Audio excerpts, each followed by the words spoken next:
지구의 역사, 그 어느 시기에나 멸종은 있었다. 그러나 불과 100여 년 사이 한반도 야생 서식지에서 종들이 빠르게 사라지고 있다.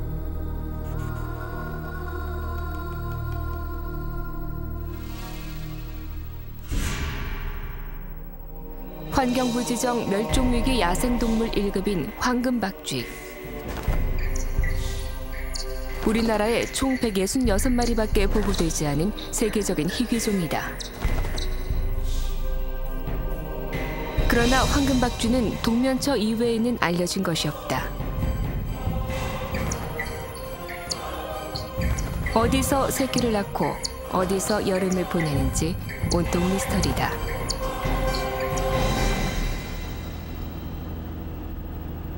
황금박쥐가 발견됐다는 새로운 제보가 들어왔다. 중북 내륙 지역에서 황금박쥐 몇 개체가 발견됐다는 보고다. 제보자들은 혹시 모를 밀렵에 대비해서 황금박쥐 동면지를 지키고 있다.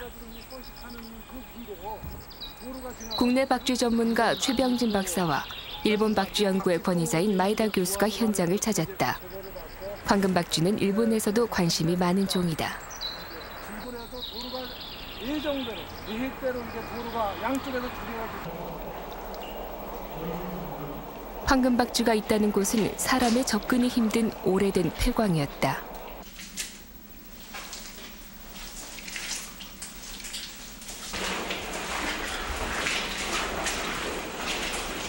폐광은 깊은 어둠과 침묵이 지배하고 있다. 박쥐의 동면을 깨울까 조심스럽다. 제작진은 적은 빛으로도 촬영이 가능한 특수 카메라를 사용해 접근을 시도한다.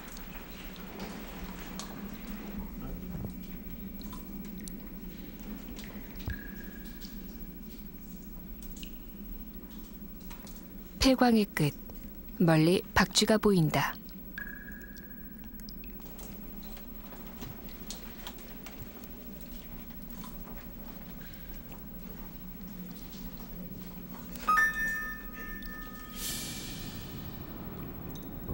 붉은색에 가까운 황금빛 털색.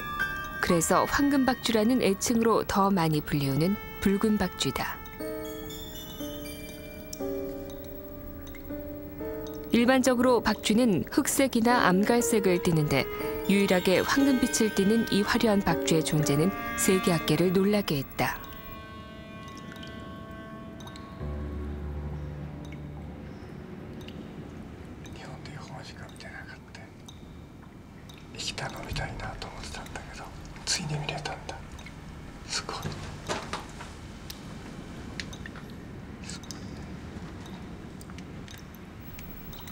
マエダ 교수는 일본에서 황금박쥐의 존재를 확인하기 위해 수차례 대마도를 방문했지만 실패했다.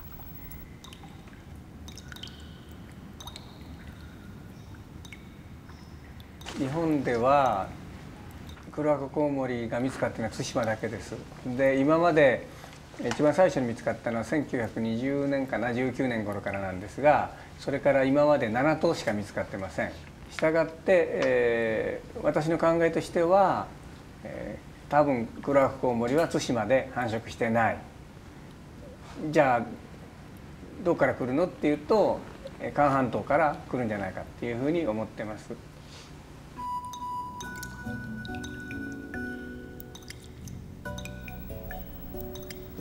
1960년대 대마도에서 황금박쥐가 발견되자 일본 내에서 큰 화제가 됐다. 이 황금박쥐를 배경으로 애니메이션이 제작됐는데 이것이 1968년 우리나라에서도 TV로 방송된 최초의 한일 합작 애니메이션 황금박쥐다.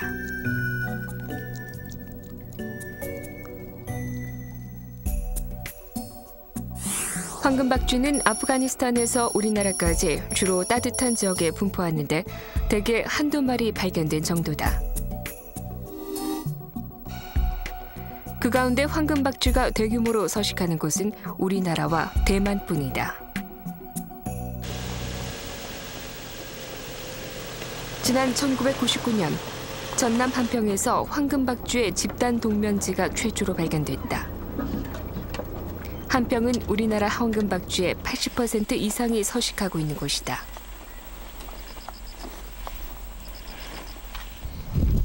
(5월) 초순, 황금박쥐의 동면처로 알려진 한평의 한 동굴을 찾았다. 황금박쥐는 온도와 습도가 높은 곳을 찾아 한두 마리씩 떨어져서 동면 중이다.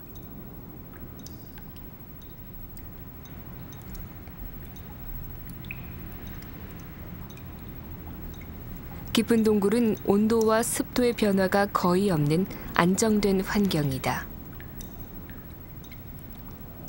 동굴의 습기는 황금박쥐의 몸에 물방울을 만든다. 황금박쥐는 제 몸에 붙은 이슬로 갈증을 해소한다. 박쥐는 이렇게 동면 중에도 조금씩 움직이며 생명 활동을 이어간다.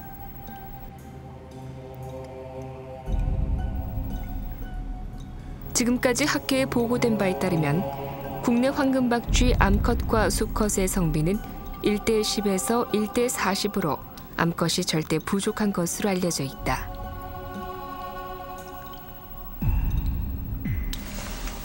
이대로 간다면 황금박쥐는 머지않아 멸종을 맞게 될 위기종임이 확실하다.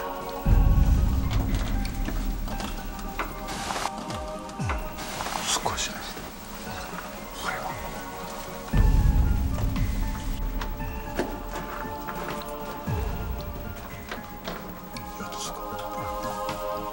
지금까지 국내 보고된 황금박쥐는 모두 166마리. 황금박쥐 암수 성비가 1:40이라면 우리나라의 암컷은 4마리뿐이라는 계산이 된다. 정확한 성비를 아는 것만이 이들의 멸종 여부를 예측할 수 있는 열쇠다. 그러나 전체적인 성비 조사는 동면이 끝날 무렵으로 미루기로 한다.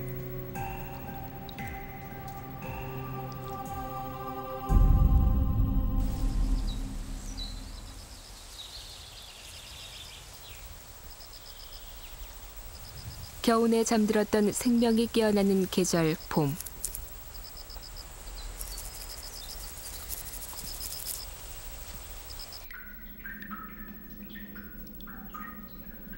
어두운 동굴 안에도 봄 소식은 어김없이 전해진다.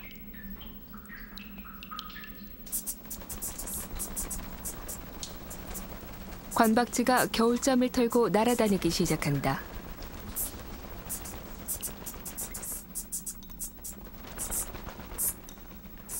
주로 거꾸로 매달린 채 생활하는 박쥐. 포유류 중 유일한 날짐승인 박쥐의 다리 근육은 퇴화되고 힘줄만 남아있다. 무게를 줄이기 위해서다. 따라서 박쥐는 다리에 힘을 들이지 않고 몸을 지탱하기 위해 거꾸로 매달리게 된 것이다.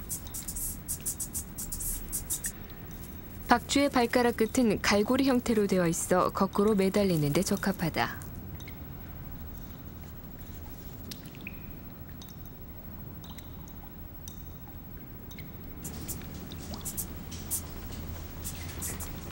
관박쥐는 황금박쥐와 같은 동굴에서 동면하기도 한다.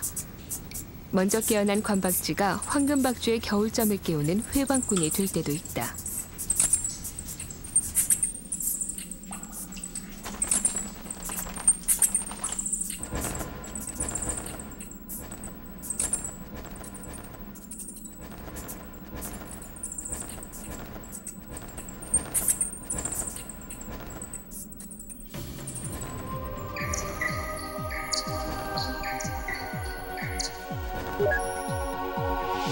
새의 날개 역할을 하는 박쥐의 날개막은 실은 5개의 손가락이 길게 늘어난 것으로 물갈퀴처럼 얇은 피부막이 그 사이를 연결하고 있다.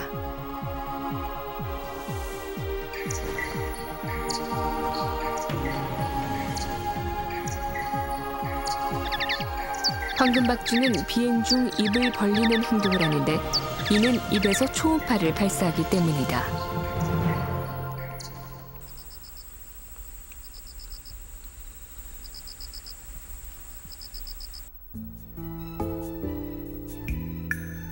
어둠이 찾아오면 박쥐의 사냥은 시작된다.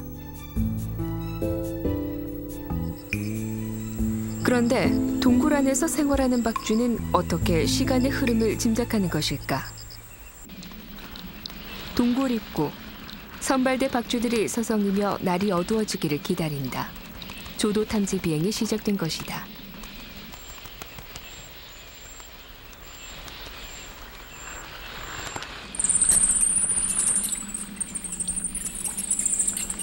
날이 완전히 저물자 나머지 박쥐들도 어둠을 틈타 동굴을 빠져나간다.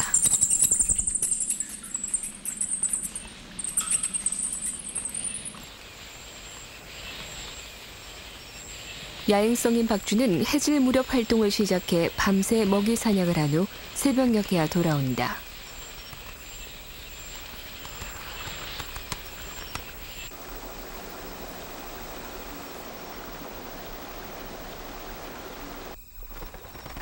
야간 먹이 사냥에 나선 박쥐가 찾은 곳은 송어 양식장.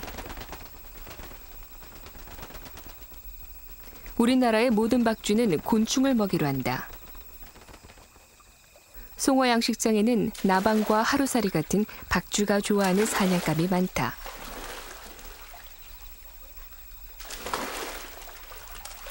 그러나 송어의 식성도 마찬가지.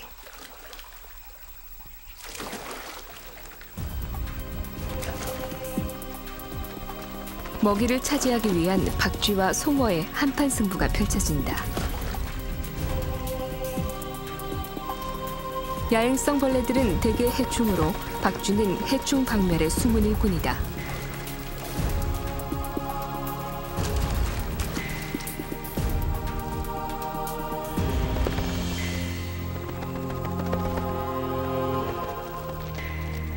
박쥐의 사냥 모습을 육안으로 확인하기란 쉽지 않다.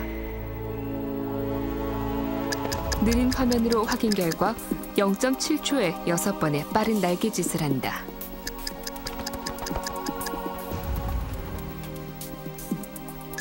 그러나 3배 더 느린 화면에서도 박쥐의 날개짓은 정확히 보기 힘들다.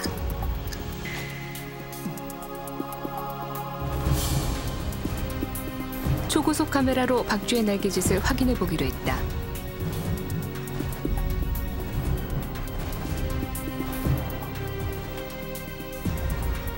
박쥐는 먹이를 양쪽 날개로 감싸 안으며 재빨리 낚아챈다.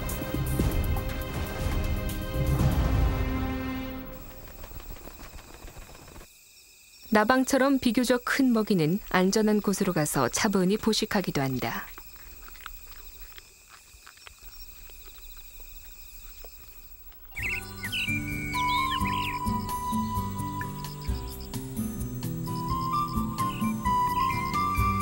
(5월) 초 흐드러지게 핀 자원형이 봄의 절정을 알린다.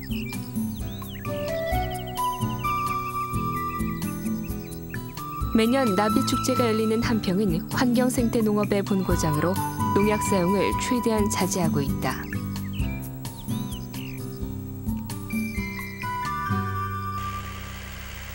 축제가 끝나면 자운형을 갈아엎고 그 자리에 모를 심는다. 자운형 꽃 거름을 사용한 노는 농약 사용이 적어 나방 등 벌레가 많다. 황금박쥐가 유독 한평에서 집단 동면하는 것은 바로 이러한 이유 때문이다.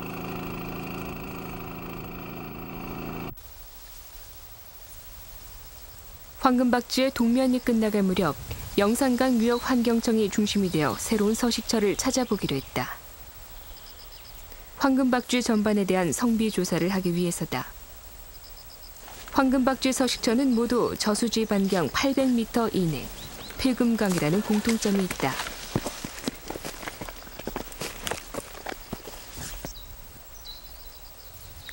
기존 서식처가 있는 저수지 주변 반경 800m 내에 자리한 또 다른 폐금광.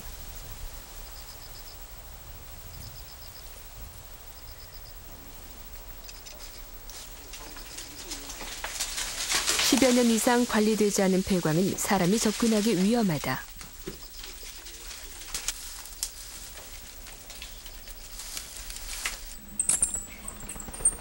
동굴 입구는 물로 가로막혀 있다.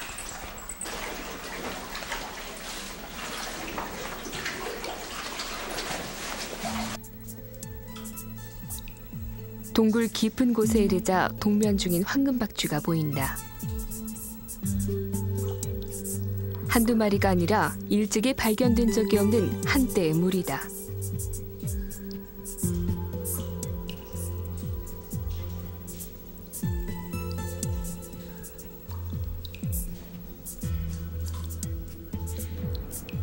박쥐는 보통 집단으로 동면한다.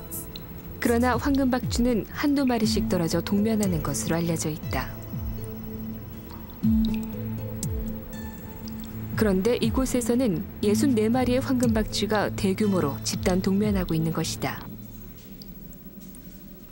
조심스레 새로운 서식처의 암수 성비 조사에 나섰다. 과연 1대40일까?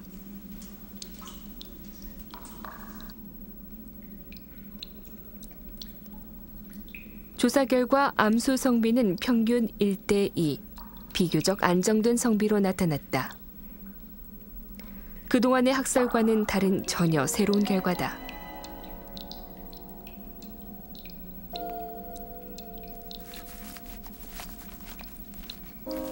(5월) 말, 동면 중이던 황금박쥐의 몸에 이상한 징후가 나타났다.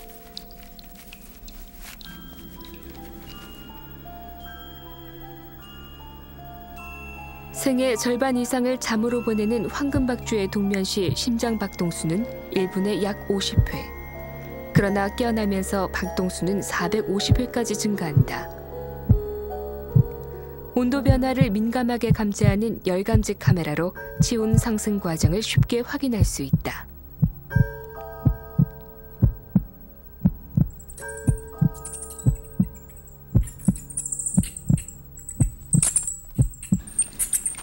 마침내 생명이 되살아난다.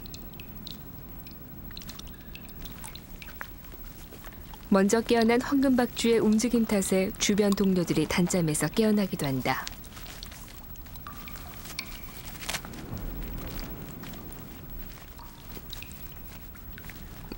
생기를 되찾은 황금박쥐는 날개를 문지르면서 따뜻한 침을 바른다. 약한 피부 조직으로 돼 있는 박쥐의 날개는 건조하면 날 수가 없다.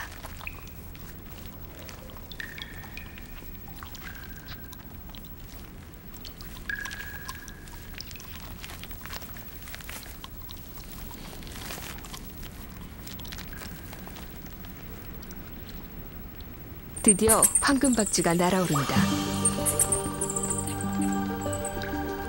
8개월의 긴 겨울잠에서 완전히 깨어났음을 의미하는 것이다.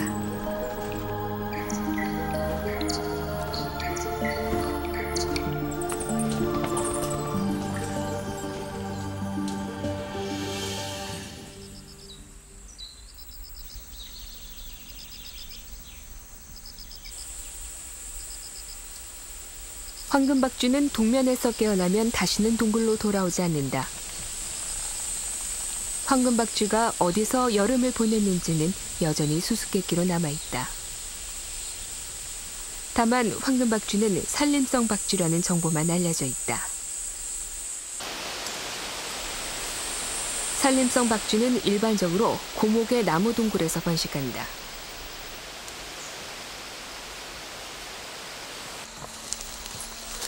먼저 나무 동굴을 중심으로 찾아보기로 했다. 우리나라 산림은 울창해 보이지만 대부분 심은 지 20년이 안 되는 유년성 산림이다.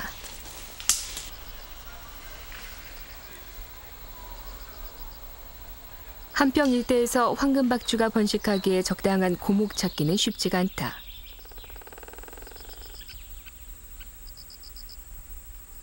박쥐는 딱따구리처럼 스스로 둥지를 만들 수도 없다.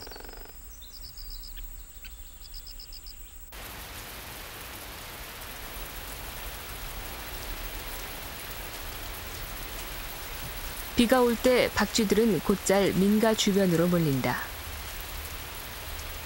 이번엔 사람이 살지 않은 폐가 수색에 나섰다.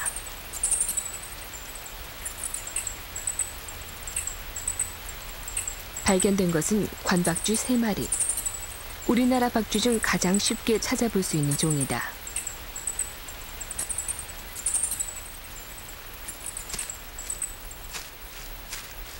탐문 수색 중 마을 주민의 제보를 받았다.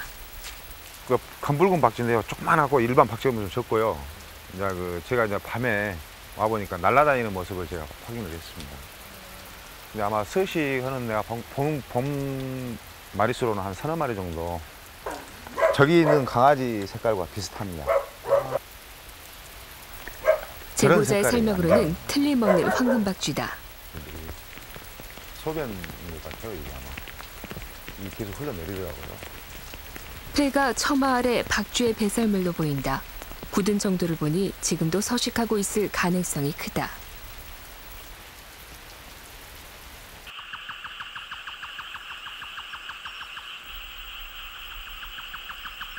제작진은 황금박쥐 여부를 확인하기 위해서 배설물 근처에서 기다려보기로 했다. 그러나 발견된 것은 집박쥐다. 주로 인가 근처에서 서식하는 집박쥐는 황금박쥐보다 검고 크기도 3분의 2 정도 더 작다.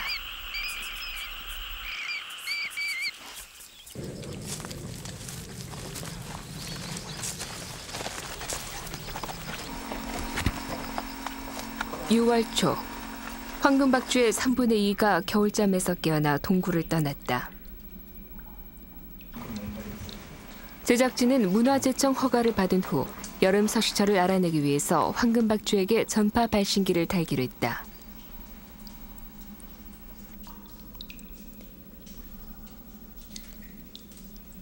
(15g) 안팎의 적은 몸무게를 가진 황금박쥐에게는 0.4g짜리 초소형 전파 발신기가 사용된다. 황금박쥐 몸에 부착한 발신기는 털갈이할 때 자연스레 떨어지게 될 것이다. 그러나 초소형 발신기의 배터리 수명은 3-4주밖에 되지 않는다.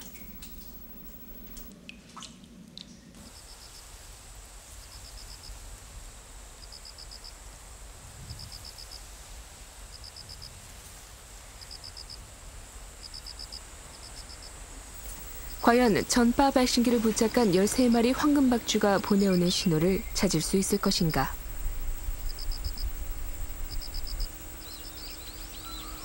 (6월) 중순, 초여름사는 푸르름이 한창이다. 길도 없는 울창한 숲속은 다니기가 만만치 않다. 한평의 자원봉사자 10여 명이 기꺼이 추적 작업에 동참했다.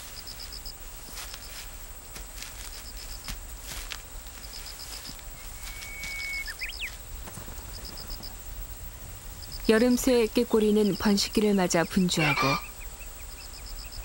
일찌감치 새끼를 다 키운 꿩은 여유 있게 숲을 거닌다.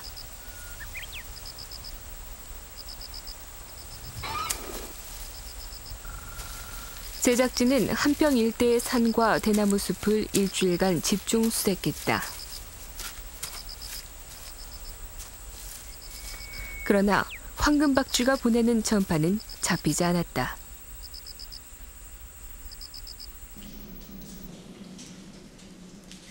혹시 다른 동굴로 숨어든 건 아닐까? 제작진은 동면지가 아닌 미개발 동굴 탐사에 나섰다.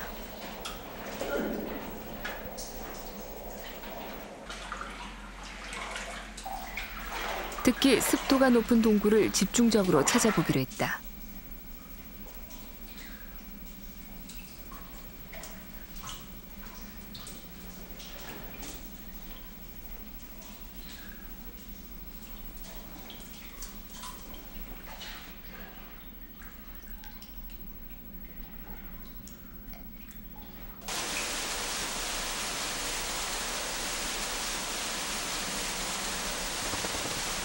동굴 폭포 사이로 한 무리의 박쥐떼가 발견됐다. 긴 날개 박쥐다.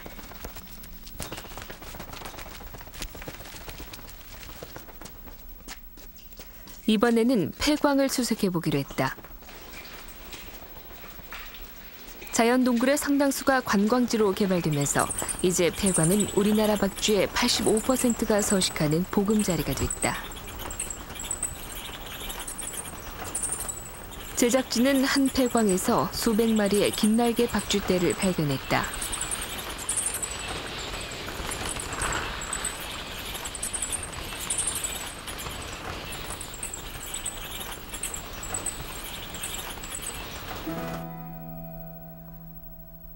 2000년 대만에서 황금박쥐 집단 서식처에 대한 논문이 발표됐다. 특히 논문에 표기된 학명 마이오티스 포머수스는 우리나라 황금박쥐와 정확히 일치한다.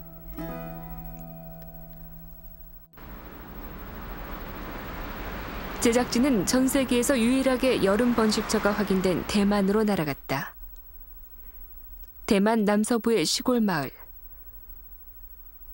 대만의 여름 번식처는 과연 어떤 환경일까?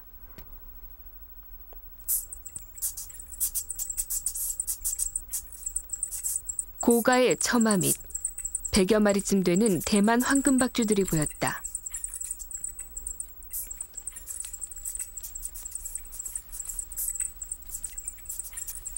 그런데 털빛이 달랐다. 우리의 황금박쥐보다 더 연한 노란빛을 띠고 있다.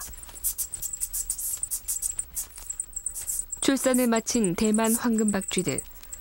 어미는 새끼들의 피부가 건조해지는 것을 막기 위해 계속해서 새끼들을 빨아주고 있다.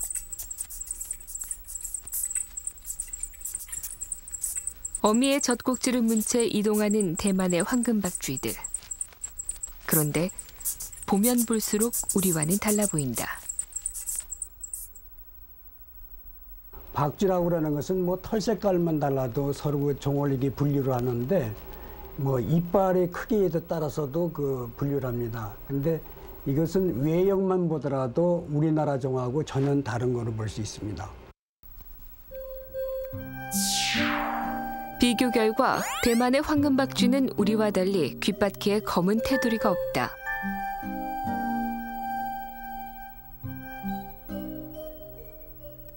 박쥐 종 분류에 있어 이빨 배열도 중요한 요소다. 이빨의 수와 배열도 일치하지 않았다. 결국 대만의 황금박쥐는 우리와 다른 종으로 판명됐다. 황금박쥐 집단 서식처는 우리나라가 유일한 것임이 확인된 셈이다.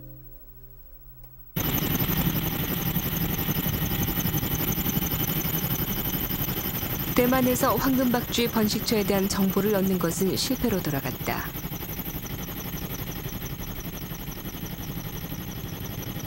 제작진은 헬기를 동원해 동면지를 중심으로 반경 2km 이내를 샅샅이 찾아보기로 했다.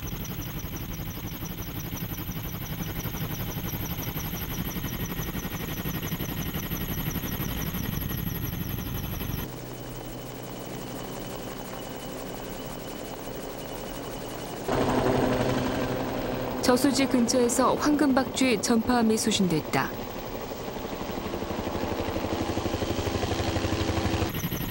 합동수색을 펼치던 지상팀이 연락을 받고 수신 지역으로 출동한다.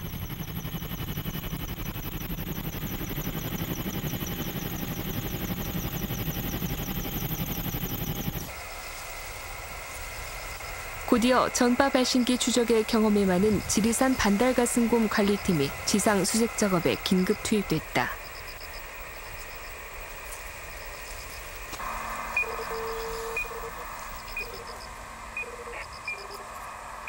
저수지 건너편에서 발신음이 포착됐다.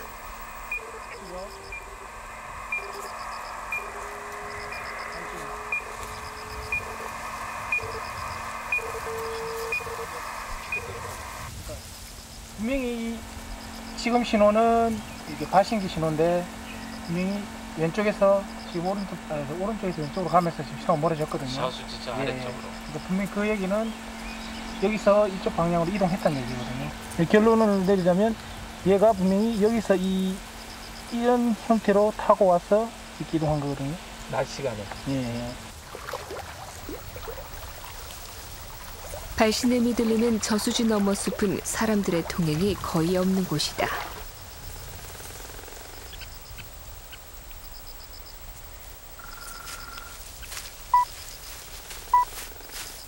제작진은 황금박쥐의 신호를 따라서 이동을 계속한다.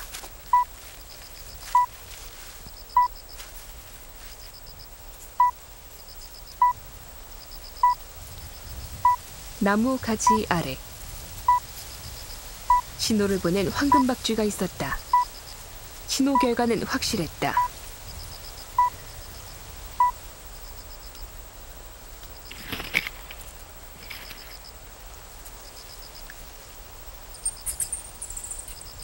근처 잡목림 사이에서 한 마리의 황금박쥐가 더 발견됐다. 이번엔 발신기를 달지 않은 황금박쥐다.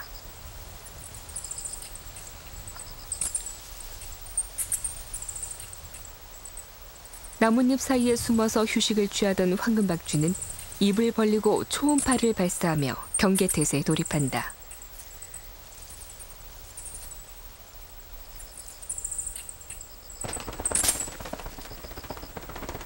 그리고는 곧 자리를 피해 달아났다.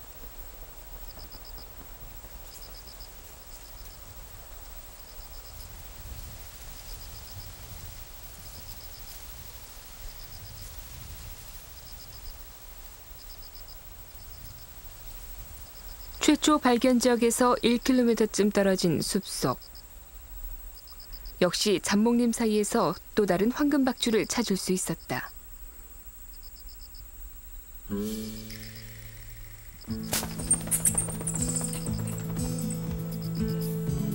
야행성으로 알려진 황금박쥐가 낮 시간 동안 이렇게 끼어 이동하는 이유는 무엇일까?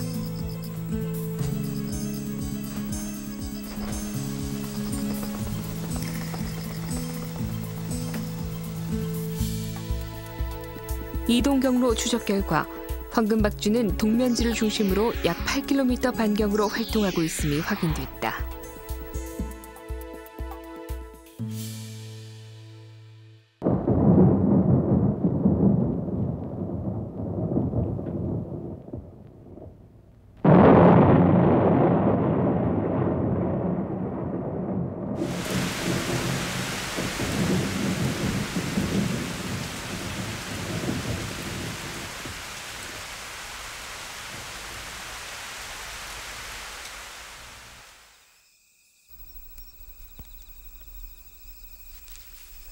황금박쥐가 본격적인 활동을 펼치는 늦은 밤, 제작진은 야간 수색에 나섰다.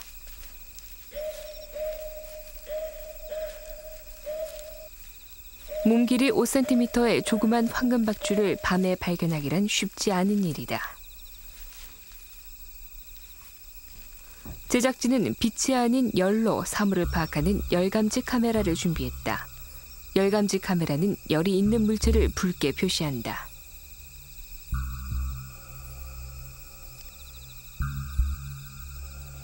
열감지 카메라를 통해 바라본 늦은 밤 숲속.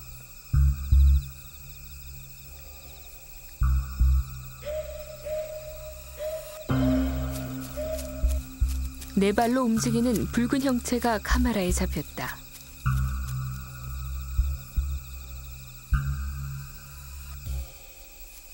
너구리다. 야행성인 너구리는 한밤중에 먹잇감을 찾는다.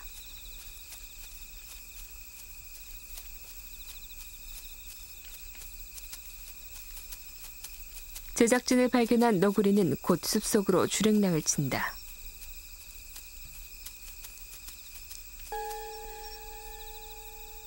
열감지 카메라에 또다시 붉은 영상이 나타났다. 점점 뚜렷해지는 붉은 형체.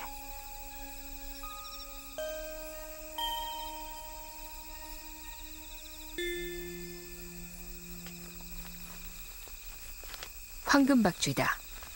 투여된 다리로는 걸을 수 없기 때문에 낚싯바늘 모양의 엄지를 이용해서 기어다닌다.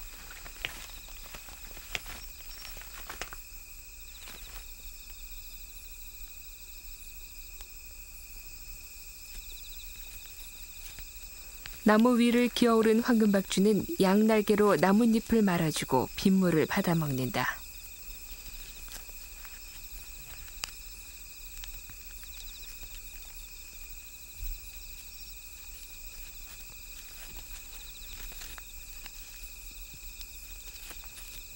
나무에서 생활하는 황금박쥐가 어떻게 물을 마시는지 밝혀진 것이다.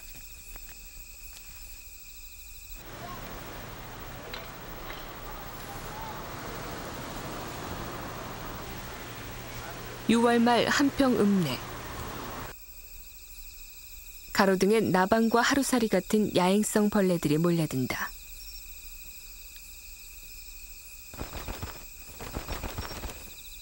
먹이를 찾아 밤하늘을 누비는 박쥐가 가로등 주변에 자주 나타나는 것도 이 무렵이다.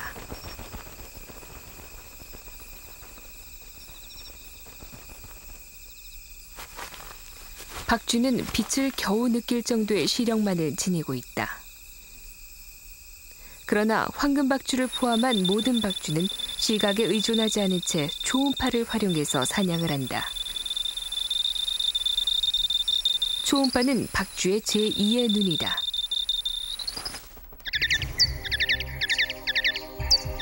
박쥐는 탐색 단계에서 초당 약 10회 정도 초음파를 발사한다.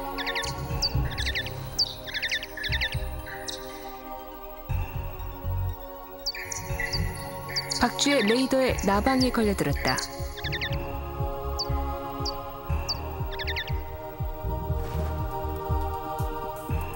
포획 단계에 이르자 박쥐는 초당 200회 정도의 정밀한 초음파를 발사한다.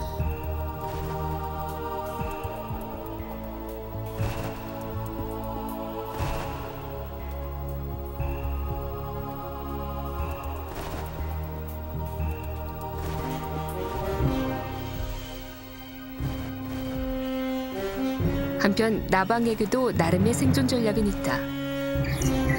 일부 나방은 박쥐의 초음파에 대항해서 방해 초음파를 내보낸다.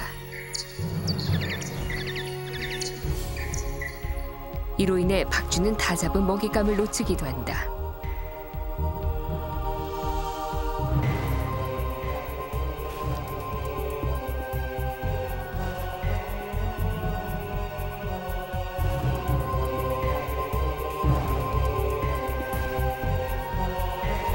방해 초음파를 사용하지 않는 잠자리는 박쥐가 가장 쉽게 포획할 수 있는 먹이다.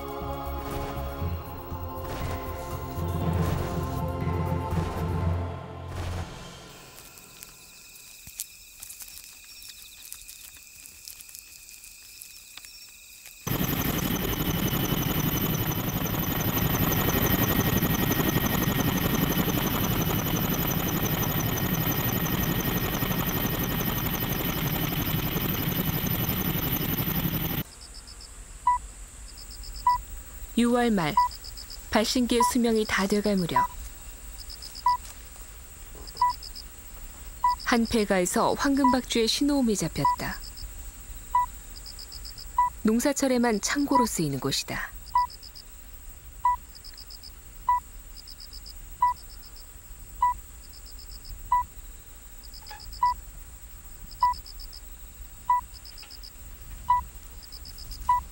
신호를 쫓아 다시 부엌으로 향하자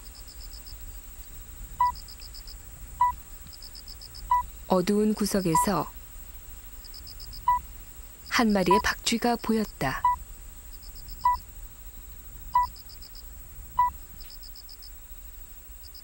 출산의 고통으로 지친 어미와 갓 태어난 새끼였다.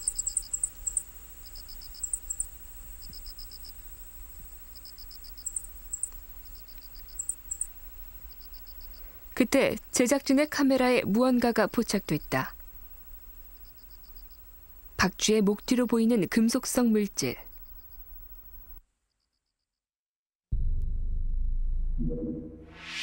출산을 마친 어미는 발신기를 부착했던 13마리의 황금박쥐 중 한 마리였던 것이다.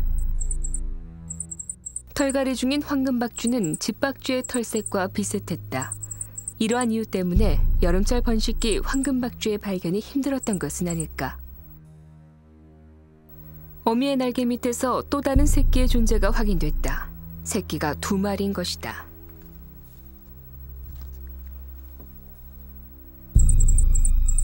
보통 박쥐는 한 배에 한 마리의 새끼를 낳는다. 박쥐가 쌍둥이를 낳는다는 것은 극히 이례적인 일이다.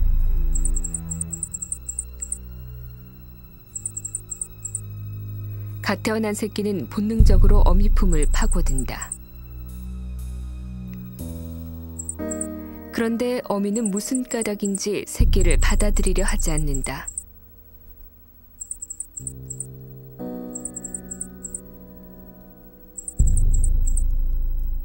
새끼는 가까스로 어미 품을 차지했다. 어미는 제품을 파고드는 새끼들에게 체온을 나눠준다. 그러나 2마리의 새끼를 다 품기에는 어미의 품이 너무 좁다.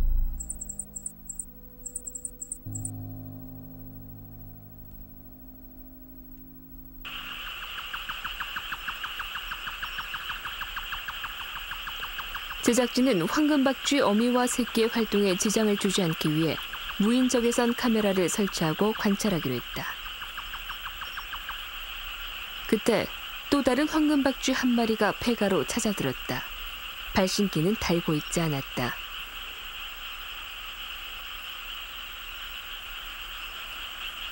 폐가의 부엌이 건조한지 황금박쥐는 날개에 침을 바르느라 분주하다.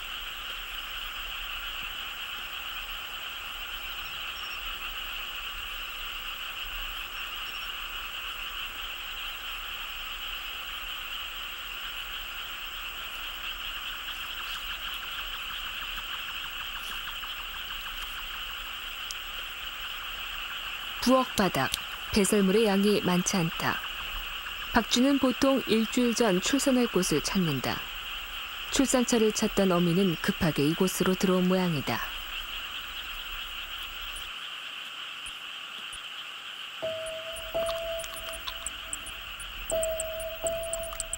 날이 저물자 어미가 새끼 중 한 마리를 떼어내기 위해서 필사에 몸부림을 한다.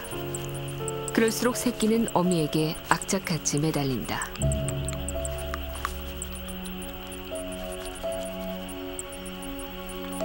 어미는 사냥을 나갈 때 어린 새끼를 품에 안고 날아다닌다. 하지만 두 마리를 동시에 안고 비행하는 것은 무리다.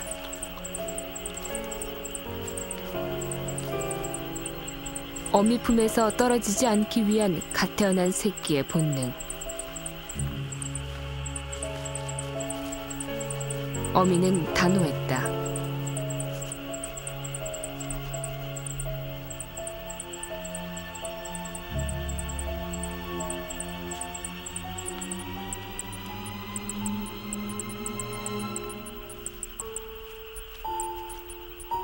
결국 한 마리의 새끼만을 품에 안은 채 어미는 사냥에 나선다.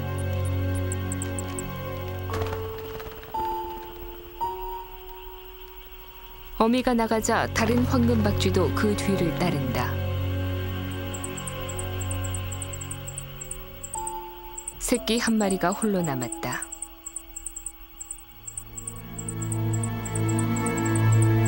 그러나 탯줄에 묶인 새끼는 움직일 수가 없다.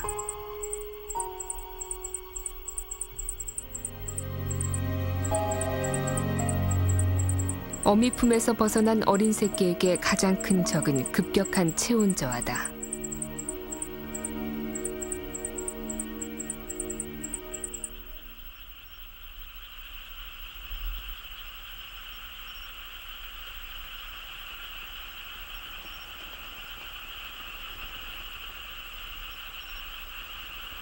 그날 밤 마을 가로등 주변으로 두 마리의 박쥐가 나란히 사냥하는 모습이 보였다.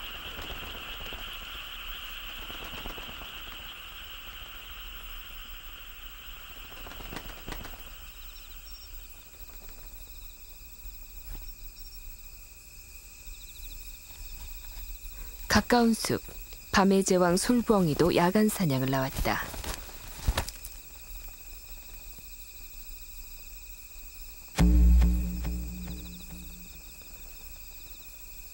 솔부엉이가 먹잇감을 발견한 모양이다. 솔부엉이도 지금 새끼를 키우는 중이다.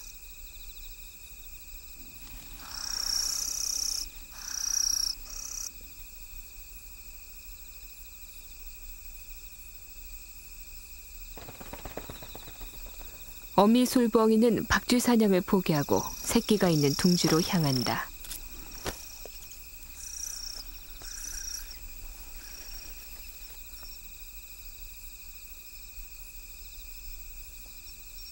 둥지 밖, 수컷 솔부엉이가 무언가를 응시한다.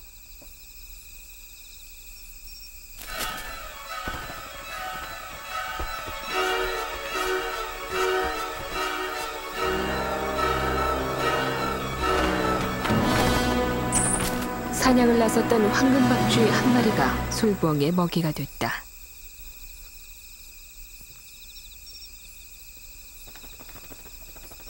새벽녘, 황금박쥐 한 마리가 돌아왔다. 어미를 기다리다 지친 새끼는 움직임이 없다.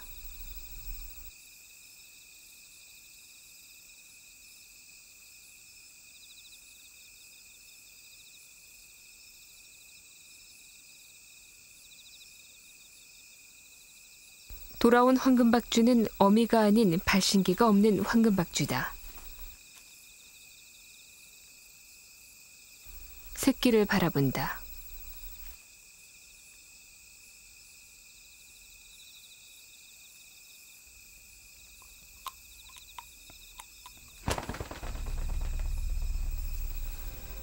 그리고는 벽에서 죽은 새끼를 떼어낸다.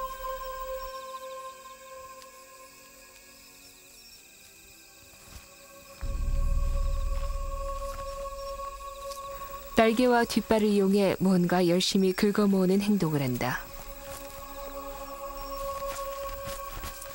죽은 새끼를 묻어주는 듯하다.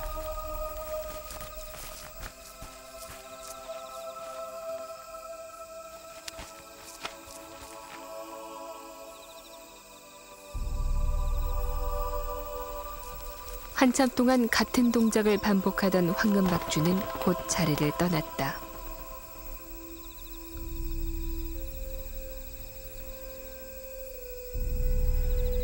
그 자리엔 먼지와 흙으로 덮인 죽은 새끼의 무덤이 완성돼 있었다.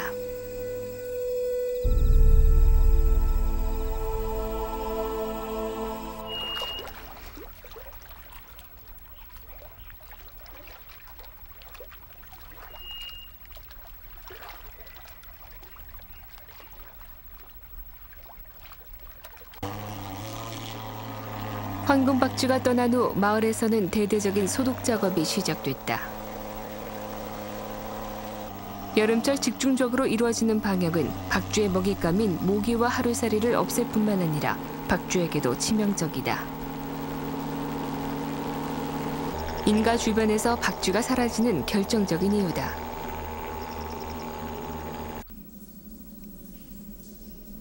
사철 변함이 없는 동굴 안에도 계절은 찾아온다.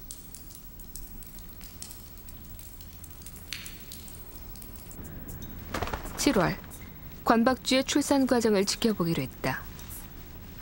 황금박쥐의 출산과 크게 다르지 않을 것이기 때문이다. 동굴 한켠 관박쥐 한 마리가 진통 중에 있다. 아랫배에 경련이 심한 걸 보니 출산이 임박한 모양이다.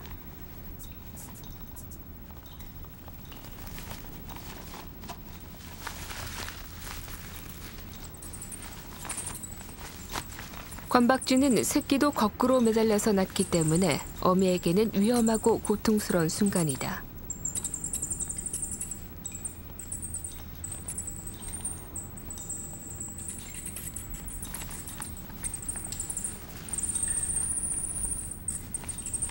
드디어 새끼가 세상 밖으로 머리를 내밀었다.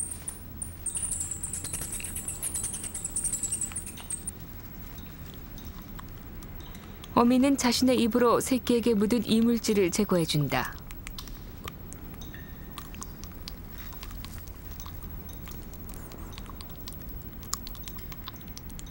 그런데 어미의 움직임이 심상치 않다. 뭔가 일이 잘못된 모양이다.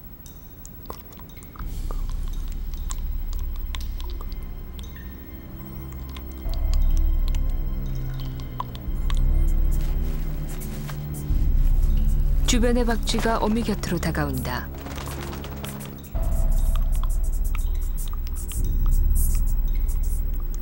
갓 태어난 새끼는 어미 품을 찾으며 젖을 빨아야 정상이건만 어찌된 일인지 미동도 하지 않는다. 어미는 자신의 혀로 새끼를 격렬히 자극한다.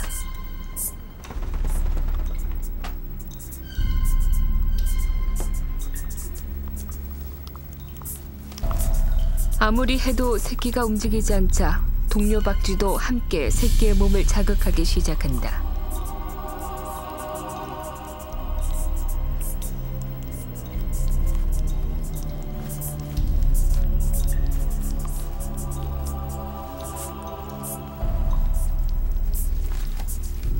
동료의 도움에도 불구하고 새끼는 끝내 깨어나지 못했다. 어미는 결국 자신과 새끼의 마지막 연결선인 탯줄을 스스로 끊었다.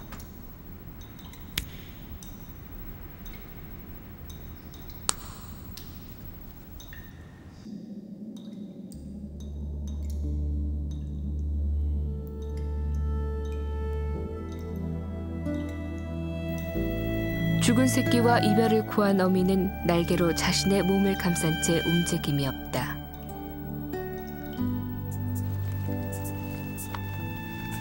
동료 박쥐가 다시 어미 곁으로 다가온다. 그리고는 어미의 슬픔을 위로라도 하듯 몸과 몸을 맞대고 핥아주기 시작한다. 인간의 귀에는 들리지 않는 그들만의 언어. 그 무궁한 의미는 여전히 미지의 영역이다.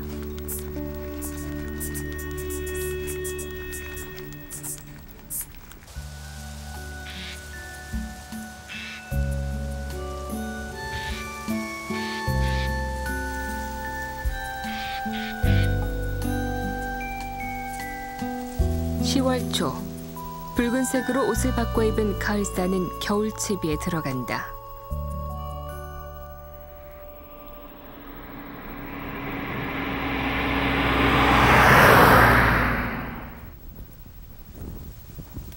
남한 최북단 강원도 고성. 황금박쥐 서식처가 있던 곳이다. 해마다 이곳에서 황금박쥐를 연구해온 손성원 명예교수. 그러나 이번엔 사정이 달랐다. 예, 그리고 그 위에도 하나 있었는데 입구라고 봐야 됩니까? 폐수 처리장을 만든다는 이유로 황금박쥐의 동면지로 사용되는 폐광을 완전히 메워버린 것이다.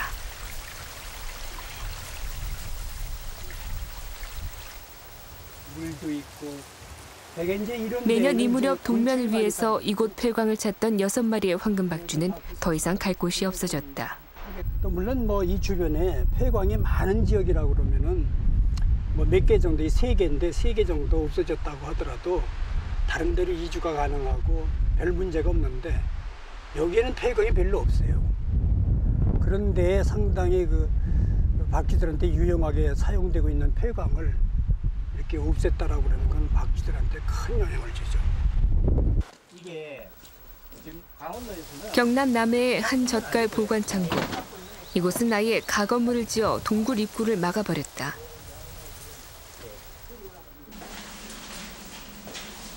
이곳 역시 해마다 황금박쥐가 찾던 폐광이었다.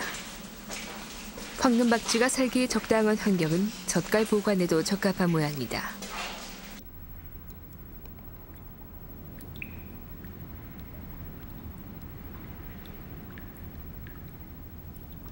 황금박쥐는 이렇게 자연동굴에서 폐광으로 또 이제는 폐광에서마저 쫓겨나고 있다.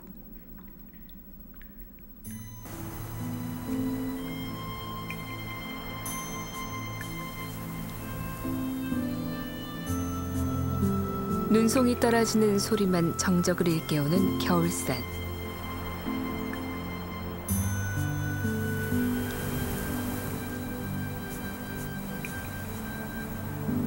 숲은 깊은 잠에 빠져들었다.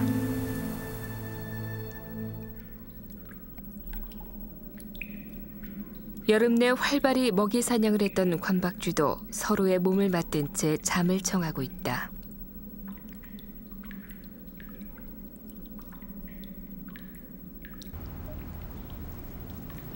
빛이 들지 않는 캄캄한 동굴 안에서도 여러 동굴 생물들이 산다. 이들은 박쥐의 배설물에서 영양분을 얻는다. 동굴 안은 이 배설물을 바탕으로 다양한 먹이 사슬의 세계가 펼쳐진다. 박쥐는 동굴 안과 밖을 자유롭게 오가며 동굴 생물의 생명을 이어주는 역할을 한다.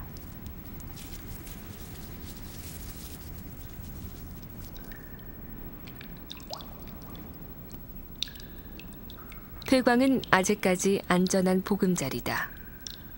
황금박쥐는 먹이와 혹독한 추위에 견딜 수 있는 에너지를 체내에 저장한 채 깊은 겨울잠의 세계로 접어든다.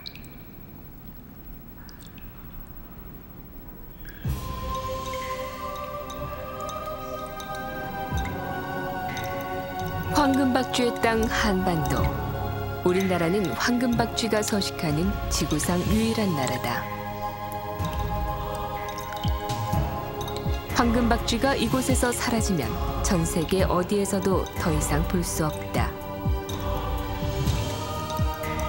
다가올 봄을 위해 죽음처럼 깊은 잠을 자고 있는 황금박쥐. 우리 곁엔 아직 황금박쥐가 숨쉬고 있다.